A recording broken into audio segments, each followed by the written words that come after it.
Welcome back to the 13 Tips to Heal Your Thyroid series. And today we are headed into tip 5, where we are talking about all things movement and exercise.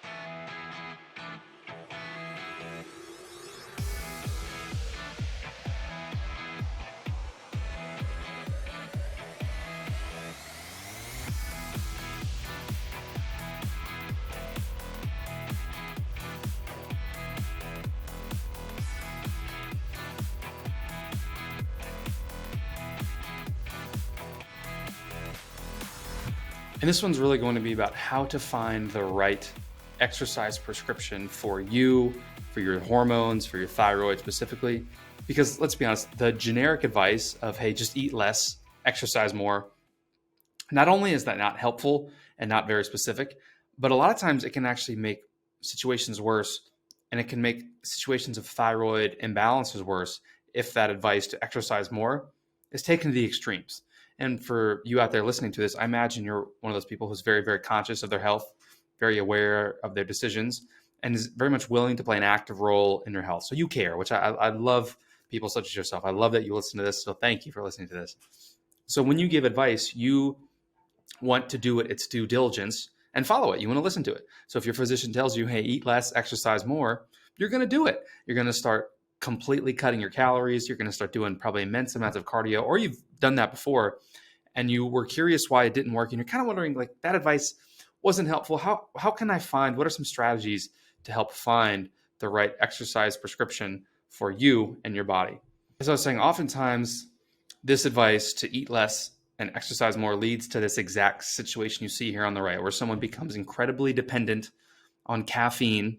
They're stressing out their system so much by accumulating this massive caloric deficit on a day in and day out basis that they become dependent on caffeine because their own endogenous hormone production is so limited because they're not eating anything. And they're just so stressed. There's such high amounts of both physical and chemical stress that they need exogenous sources or things outside the body of energy in order to function well.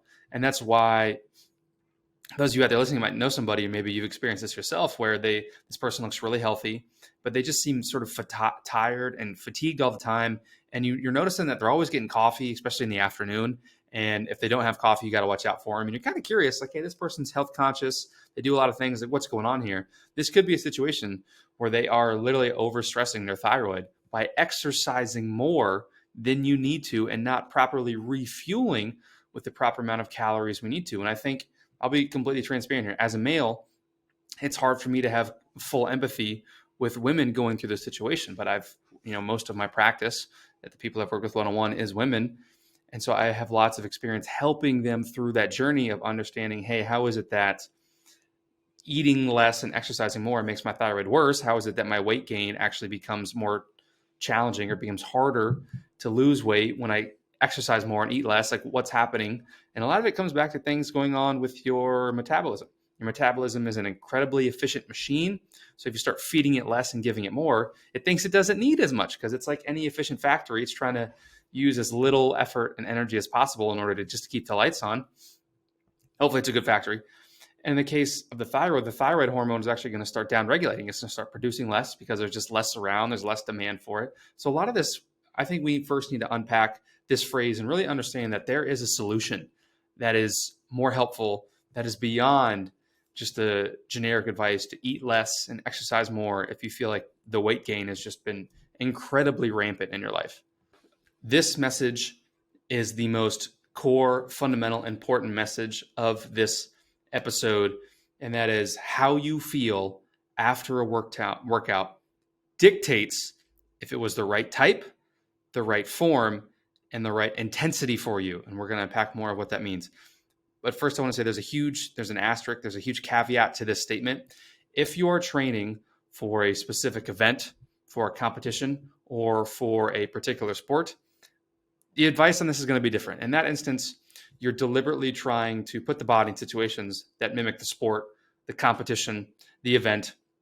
And it might be stressful, it might be really fatigue inducing. You say a marathon, or if you're training for a CrossFit competition, or if you're training for an Olympic weightlifting competition, or if you're training for a particular sport that you either still participate in or that you play in intramurally, you're going to have to put your body in situations that mimic the demands of that sport in which case you might feel a little bit tired. So if it's a couple weeks out from a weightlifting competition, you might be squatting heavier than normal. If it's a month out from a CrossFit competition, you might be really pushing the engine more than you typically do, and you might be having more efforts, more exercise sessions where you leave feeling incredibly exhausted and fatigued.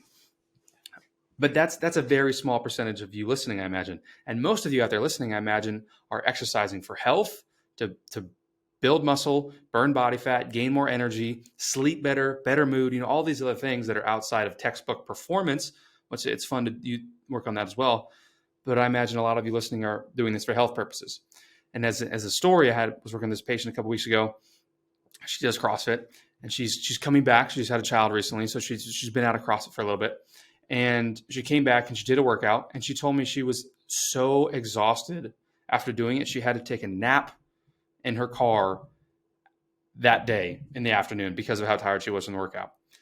That is a sign that workout was so energy draining, that it was net stressful, that it probably wasn't great for overall hormone and specifically for overall thyroid hormone production.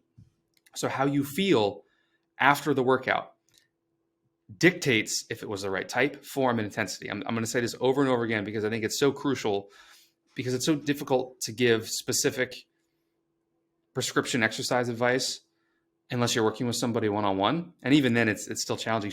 You still want to teach people how to fish rather than give them a fish. And one of the ways we can teach you how to fish is listening to the way your body feels after you go for a run, after you do a bout of weightlifting, after you do a group fitness class, whether that's CrossFit, Orange Theory, Burn Body Bootcamp, Pilates, even yoga. Pay attention to how your body feels.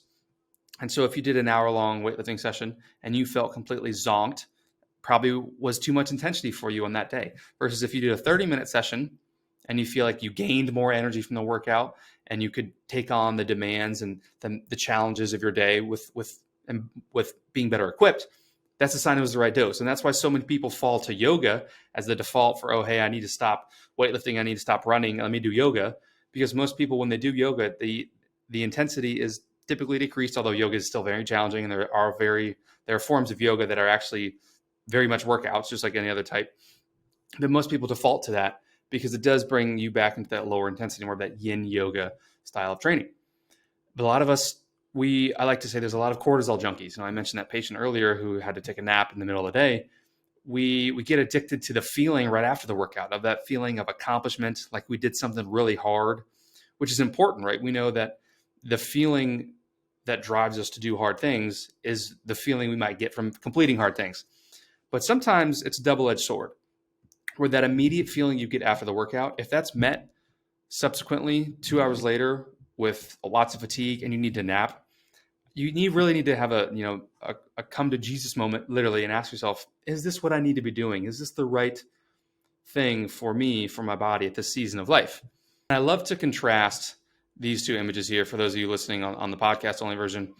On the top left, we have a picture of a group of about 4 or 5 people in a CrossFit gym, and it looks like they're all participating in a CrossFit workout. There's kettlebells, there's a rig, they're on a matted floor. You could tell they're probably in the midst of a Metcon. They're probably holding some sort of isometric for time in a push-up position, right? It's hard. It's probably breathing rate is really high, respiratory rate is high, lots of stress.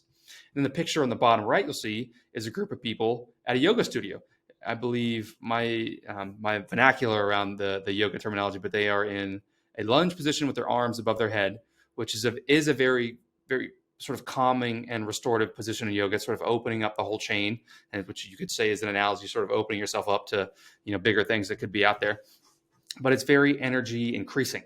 So the image on the top left of we'll call it the high intensity training class, is very energy taking, and the image on the bottom right is very energy inducing. So what I tell my patients sometimes, especially those dealing with thyroid related symptoms, is you need to treat your workout like a work in more so than a workout. What do I mean by that? Like I said in that prior slide or a little bit ago about finding the right dose and intensity for you, is if you gain more energy from doing your exercise bout, that was the right dose, it was the right type, and it was the right intensity for you. That's a work in. You gained energy. Versus a workout where energy literally leaves your system, it leaves your spirit, it leaves your body, it leaves your mind. That's a workout. And there's a time and place for that. But I think what happens, especially in our Western society, is we get so focused on the workout aspect, and we completely neglect the idea of working in.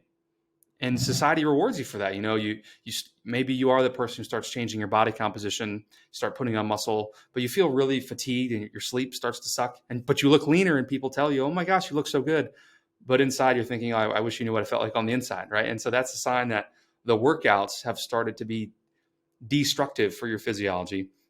Vice versa, though, there are some people, and I'm sure we all know them, the textbook quote unquote yogis. I don't love derogatory terms, but I think we all sort of can envision the image of this person in our head is the person who can touch their toes basically from sitting or standing in any position, and they have such great range of motion. They can bend their elbow back behind the rest of their body. They can bring their finger back to their arm. All these things, and there's conditions such as Ehlers-Danlos, where actually your connective tissue is too lax, and that is part of why you can move your joints in particular ranges of motion.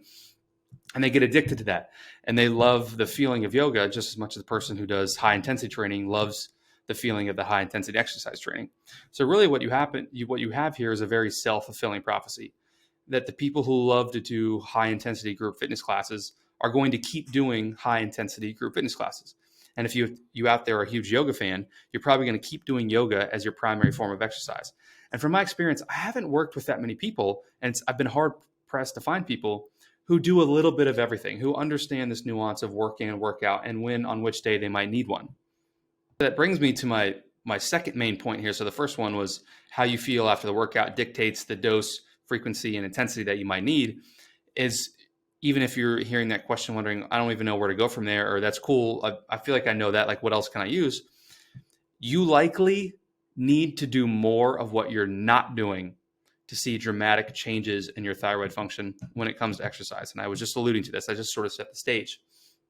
If you're someone who does group fitness, high intensity classes as your main form of exercise, you're probably most likely to benefit from the exercise you're least doing, such as yoga, versus if you're the person who does yoga 5 or 6 days a week, and that's been your thing, you're the yogi in your friend group, you know what you probably need? You probably need a dose of intensity, because your body, your physiology has adapted to this state of doing yoga and the different ranges of motion and the different breathing patterns associated with it, which is great.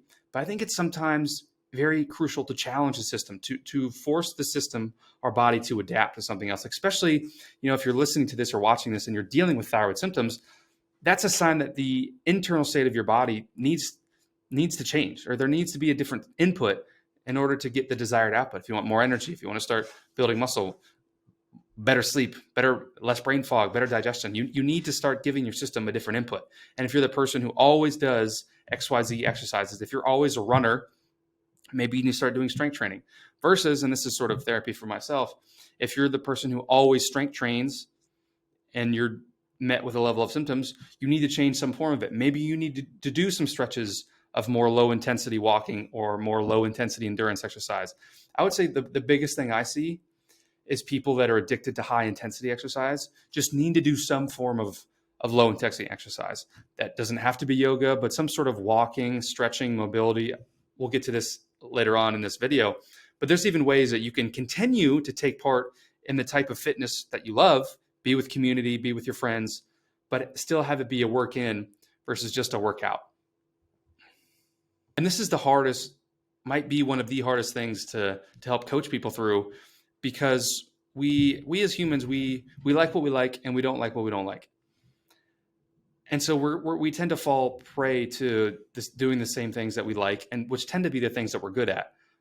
And there is merit to, making your strengths bigger strengths. But in certain situations, there's merit in addressing your weaknesses that will ultimately help your bigger strength. So again, we're talking thyroid function, and you're always someone who does group fitness high intensity, but you have no range of motion and it hurts to get up off the couch, and you feel like you're having just energy cravings throughout the day and you're dependent on that exercise to fulfill your energy needs. That's a sign you might need to dial it back a little bit. That's a sign the stress response might be there. Versus, like I said, the person who does yoga 5 or 6 days a week, if they're feeling like their muscle just doesn't look as firm, their strength is sort of diminishing, then maybe that's a sign. And this isn't me diminishing yoga. There's definitely ways to gain strength doing it. But maybe for them, that's a sign that they need to alter their exercise modality and pick up a barbell and do some resistance exercise. And this next thing is I call it a weekly exercise tool belt.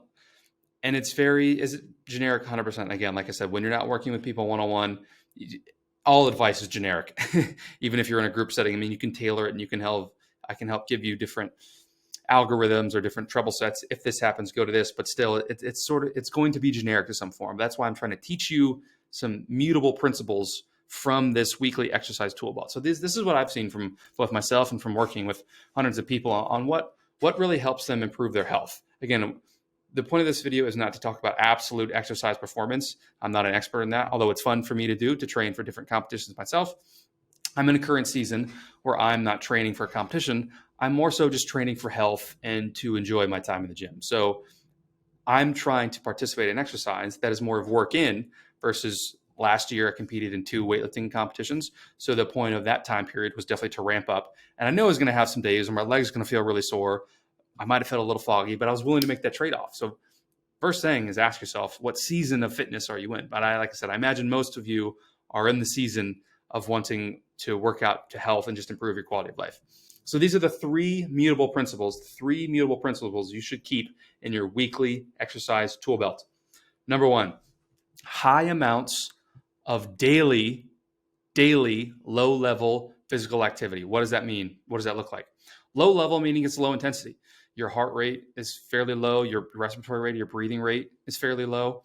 And that's going to be things like walking for most of us, mobility work, maybe some different stretching classes, or maybe even a yoga class or 2, or even household chores. Things you do every single day to move the body, to move the joints around, to get some low-level muscle contraction to help move fluid around the system, that especially the lymphatic tissue that helps both in digestion, but also eliminating some of the things we don't want our body to accumulate over excess periods of time. And I was listening to something a couple of weeks ago that talked about hunter-gatherer tribes were getting, I think, somewhere in the neighborhood of, I think at the low end, 20 to at the high end, 40,000 steps per day. And who knows, that's just counted in steps. Who knows how much other time of their day was spent doing some of these quote unquote household chores for them, which might be the setting up homes, preparing food, and they're just always moving, constantly moving things. There's very little time of sedentary activity. And so I think having high amounts of daily low-level physical activity, and that 10,000 steps a day mark gets thrown around a lot. It probably top 3 most generic health advice I've ever heard. But what I always say to people is, if you're not already doing that, at least get there. I mean, we've seen there's actually has been some good data on this that has shown improvements in particularly with cardiovascular health and even longevity, that if you're not at 10K a day, it's at least worth getting there. Now, if you're someone who's already at 10K a day, I've worked with people who sometimes are in that 20K and maybe they might even be walking too much, is I think explore a low-level activity you're not currently doing. Maybe that's mobility work, maybe that's stretching, maybe you've neglected your household chores. Here's a little hack for you. Sometimes putting away dishes can be mobility work in and of itself. If you're putting dishes on the bottom rack, instead of rounding your spine and really putting your lumbar musculature and lumbar spine in a compromised position, squat down and put it away. I know it seems really funny and sort of silly and sort of childish, but think about if you just incorporated more mobility work into your day, or sometimes if you bent over to pick something up, you did a single leg deadlift essentially, or you did a good morning to try and bend over, or you did sort of a hip thrust to try and bend. I mean, all these different things you can use to do mobility hacks to get more of it in your day. That's the first thing, high amounts of low-level physical activity. Number 2, strength training twice a week. And by strength training, it could be barbells, it could be free weights, ideally those over machines. It could also be body weight exercise, pull-ups, push-ups, squats, lunges, and even resistance bands. Any type of strength training where the goal of the exercise is to build muscle, to build strength, to build capacity within the nervous system. And from what I've seen in working with people, twice a week seems to be a number that many people can be consistent with. We all like to think we can work out 5 to 7 days a week. We probably shouldn't do 7, and 5 sounds cool, but again, is it realistic? We need to be honest with ourselves. And I've seen 2 days a week of full body being more than enough to help people regain that thyroid function, to help restart their metabolism, to help regain their sleep, to help regain their mood, to help support brain fog and even digestive capacities. If you move the muscles of your gut move. It's pretty simple in that regard. And I think the biggest trouble I've had in working with people is working with people that are high-level endurance athletes or that really love endurance exercise. It's really hard for them to strength train But again, because they've been doing endurance exercise for so long, their body has adapted to their current state. So the thing they most likely need to do is probably the thing they haven't done yet because they don't like it. Like they've been running all the time, but they probably need to add some muscle mass. You can get a DEXA scan on them, like I talked about in the first video in the series, to see how much muscle mass they have, how their bone density, which is heavily impacted by thyroid hormone, and also the visceral fat, also impacted by thyroid hormone and metabolic health. So strength training twice a week, full body. If you can manage that, that's beautiful. Number 3, I mentioned earlier how you feel after a workout is a really good gauge of if it was the right quote unquote dose, type, and intensity for you. And I don't want people to hear me say that and to think you can never push it, you can never get after it. Because let's be honest, sometimes it's just fun to get after it. So what I tell people is maybe one day a week, again, for certain people it's going to vary, maybe one day a week of high intensity work, one where you are left feeling super tired, super fatigued, and just more so you have that feeling of accomplishment from doing something hard. Because in our 6 tenets of health that I talk about with my patients, growth is one of those 6 tenets. And sometimes exercise, if you do hard exercise and it was very uncomfortable and very challenging, that can actually be healthy just beyond the actual exercise. But the fact that you did something hard, the fact that you challenge yourself, there's a huge element to that in life and just overall total health and wellness. And so the first one might sound childish here, but sprints. I mean, think of how many people you see sprinting beyond the age of 25 or even 20. I mean, shoot, even by the time most of us leave high school and we never participate in organized sports again, we probably stop doing sprints. And I think what happens is as kids, we play sports and we run suicides, which they probably need to come up with a better name for those, or gassers, I think what they're called in football. We used to call them lines in lacrosse. I mean, just the word even just like sends a tingle down my spine. Not a very enjoyable tingle. Is we see sprinting as punishment, but actually sprinting can be very fun. I mean, talk to anyone out there who has done sprinting for exercise to get better at sprinting. It's really, really fun. You sprint for 5, 10, 20 seconds, and then you rest for 3 to 5 minutes. Again, whenever you're doing work to trying to get faster, to try and get more agility, and you're trying to sprint, you want to rest for a long time. It's not like you would in high school sports, but it can be so crucial for developing mitochondrial function, thyroid health, regaining energy. I mean, so many things. So sprints, fantastic. I mean, obviously YouTube is a great resource. If you've never sprinted before, please don't go right to doing 100-yard dashes. Please work up to that. Or even doing your high intensity interval training or doing your group classes. If you want to pick one day a week, maybe for some people, it could be a Saturday where they know they don't have as many demands that day. Or maybe for some people, it's a different day of the week. Maybe your kids go to your parents on Tuesday or Thursday. So you can get away with having a little less mental bandwidth throughout the day. Again, that'll all depend on your goals. But I think if you pick that one day a week to challenge yourself and push yourself, that's fine. I think the trouble becomes if you push this envelope into 3 days a week, and that becomes your norm, again, to be completely gassed and have it to be more of a workout versus a work in 3 more days a week. I think that's a sign and probably a place you should go to first if you feel like your thyroid is just not cooperating with you. So to rewrap here, number 1, high amounts of daily low-level physical activity, strength training of some variety at least twice a week, and maybe one day a week of some high-intensity work, high-intensity interval training, whether that's in a class form, sprints, on a bike, you name it. And I work with a lot of people who participate in group fitness classes, whether that's CrossFit, Burn Body Boot Camp, or other of those sort of circuit style training exercise modalities. And a thing I hear a lot, and I've even thought about this myself, is, Dr. Nick, I hear you saying, don't push it every day, but I found such a great community for my group fitness class. I can't ever imagine leaving them. And I totally empathize. And I think that is a fantastic point that really needs to be discussed out. I mentioned earlier, one of our tenets of health is growth. Well, another one of our tenets, there's 6 of them. Another one of them is community engagement. And so for some people, the gym, their fitness friends, and the people the 5 a.m.ers, which are always the most dedicated, the people at 5 a.m. I'm not quite there yet. I don't know if I want to actually. I like sort of getting the 8.5 to 9 hours, or excuse me, probably more like 8.5. Here's my mini monologue happening. But I found great community. I can't ever imagine leaving. Totally get that.